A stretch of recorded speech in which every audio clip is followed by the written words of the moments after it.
Hi, boys and girls. Welcome to Storytime at the Croc. I'm Miss Danny, and I'm going to share with you one of my favorite books. It's called Where the Wild Things Are by Maurice Sendak. Okay, let's get started.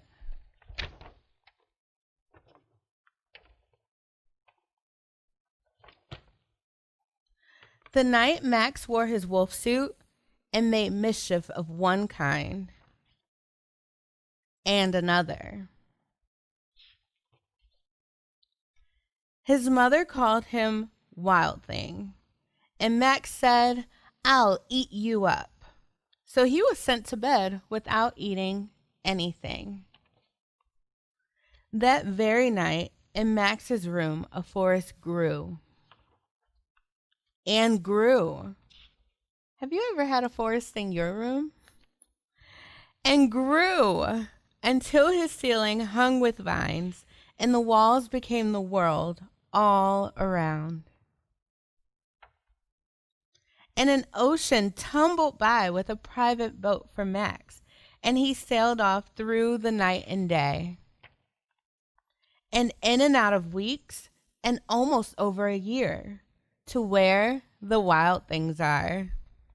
Max is having quite the adventure. And when he came to the place where the wild things are, they roared their terrible roars, and they gnashed their terrible teeth, and they rolled their terrible eyes and showed their terrible claws. Till Max said, "Be still," and tamed them with a magic trick of staring into their yellow eyes without blinking once. Can you guys do that? And they were frightened, and they called him the most wild thing of all.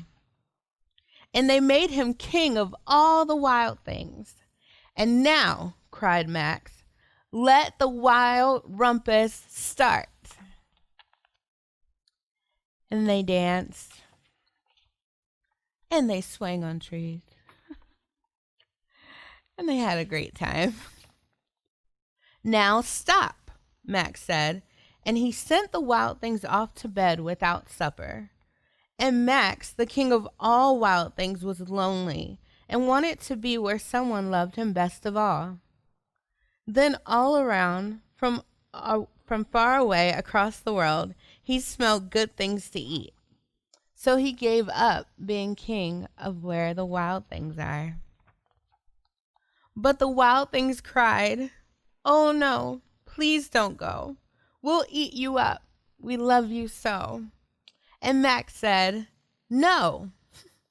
And the wild things roared their terrible roars, and they gnashed their terrible teeth, and they rolled their terrible eyes, and they showed their terrible claws.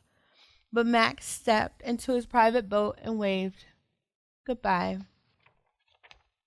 And he sailed back over a year, and in and out of weeks, and through a day, and into the night of his very own room, where he found his supper waiting for him. And it was still hot. The end. Max was a wild thing, which means that he felt a little different. But the story showed us the need for acceptance of people who are different and how you can get along and how you can find people and have your own rumpus celebration. Until next time, friends, I'm Miss Danny. Bye.